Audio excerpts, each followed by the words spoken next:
They called it a fever for the West, but the Oregon Trail didn't care about dreams. It only cared about endurance. For the Sager family, the trail began in hope and quickly turned into a countdown. First came the crying of a newborn baby girl, born into the dust of Kansas.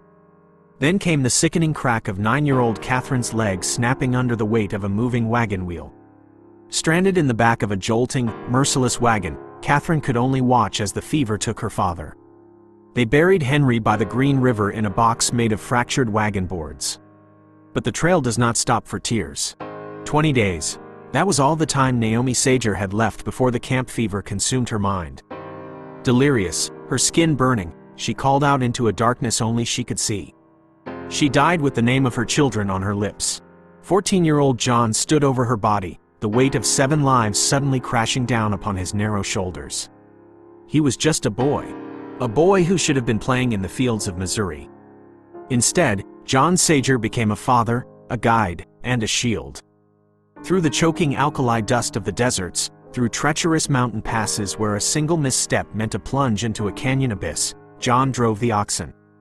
His hands bled, his boots fell apart, but he never let go of the reins. Inside the wagon, 12-year-old Frances held the starving baby Henrietta, trying to coax drops of water into her mouth, while the younger girls huddled together, shivering from cold and hunger. They had run out of bread. They were surviving on scraps of dried meat and sheer will. In October 1844, 5 months after they crossed the Missouri River, a battered, ghostly wagon rolled into the Whitman Mission. When Narcissa Whitman stepped outside, she didn't see an organized vanguard of pioneers. She saw 7 hollow-eyed, ragged orphans. The baby was near death. Catherine was still unable to walk. John stood by his oxen, his body trembling with an exhaustion that went down to his bones. John Sager finally let go of the reins. He had kept his promise.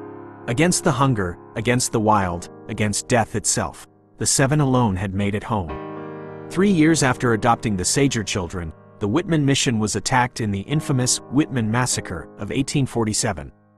Both adoptive parents, Marcus and Narcissa, and the 2 brave older brothers, John and Francis Sager, were killed.